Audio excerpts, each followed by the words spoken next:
இயேசுவில் எனது அன்பிற்குரியவர்களே, உங்களுக்கு என்னுடைய இதயம் கனிந்த வாழ்த்துக்கள். வணக்கம்.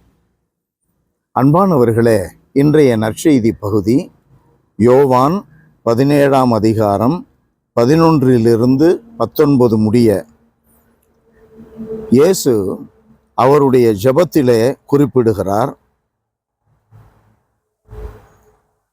உம்மிடம் வருகிறேன் ஆண்டவரே, என் மகிழ்ச்சி அவர்களுள் நிறைவாக இருக்கும்படி நான் உலகில் இருக்கும்போதே இதை சொல்கிறேன். உம் வார்த்தையை நான் அவர்களுக்கு அறிவித்தேன். நான் உலகை சார்ந்தவனாய் இல்லாதது போல் அவர்களும் உலகை சார்ந்தவர்கள் அல்ல. அன்பிற்குரியவர்களே, இயேசு ஆண்டவருடைய அருமையான ஜெபம் இந்த 17ஆம் அதிகாரம். ஆண்டவர் இயேசு கடைசியாக இவ்வுலகை விட்டு தந்தை கடவுளிடம் செல்லும் முன்பு செய்கிற ஜெபத்தின் ஒரு பகுதி. ஆண்டவரே, தந்தையே, உம்மை அவர்களுக்கு அறிவித்திருக்கிறேன், சீடர்களுக்கு அறிவித்திருக்கிறேன், அவர்களை தேர்ந்தெடுத்திருக்கிறேன். நான் விட்டு செல்லுகின்ற இந்த பணியை தொடர்ந்து செய்வதற்கு தேர்ந்தெடுத்திருக்கிறேன்.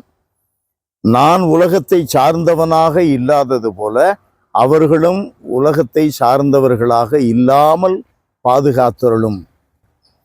அவர்களும் உலகத்தை சார்ந்தவர்கள் அல்ல என்ற அருமையான கருத்தை நம் ஒவ்வொருவருக்கும் போதிக்கிறார். இந்த உலகை சார்ந்து இருக்கிறோம் என்றால் நமக்கு ப்ராப்பர்ட்டி வேணும், காசு பணம் வேணும், ஆள் பலம் வேணும், நமக்கு இன்ஃப்ளூயன்ஸ் வேணும், செல்வாக்கு வேணும், நமக்கு பதவி வேணும், நம்மை புகழ்ந்து பாடணும், மற்றவங்க நம்மை உயர்த்தி பேசணும், நமக்கு சார்பாய் இருக்கணும். இவைகளெல்லாம் உலக இயல்புகளின்படி உலகத்தை சார்ந்தவர்களாக இருந்து கொண்டு பேசுவது, எண்ணுவது. இயேசு அப்படி அல்ல. யாருடைய புகழ்ச்சியையும் அவர் எதிர்பார்க்கவில்லை. எதிர்த்த பொழுது கூட, எதிர்த்தவர்களை, கொலை செய்தவர்களை கூட, தந்தையே இவர்களை மன்னியும், இவர்கள் செய்வது இன்னதென்று தெரியாமல் செய்கிறார்கள் என்று வேண்டினார். எல்லாரையும் அன்பு செய்தார். கல்லால் அடிக்க பார்த்தார்கள், அவரை மடக்க பார்த்தார்கள், சோதிக்க அவர்கள் சேர்ந்து வந்தார்கள், கொலை செய்தார்கள். அவைகளுக்கெல்லாம் அவருடைய பதில் என்ன? பகைவர்களையும் அன்பு செய்யுங்கள் என்ற போதனை, அந்த சாதனை.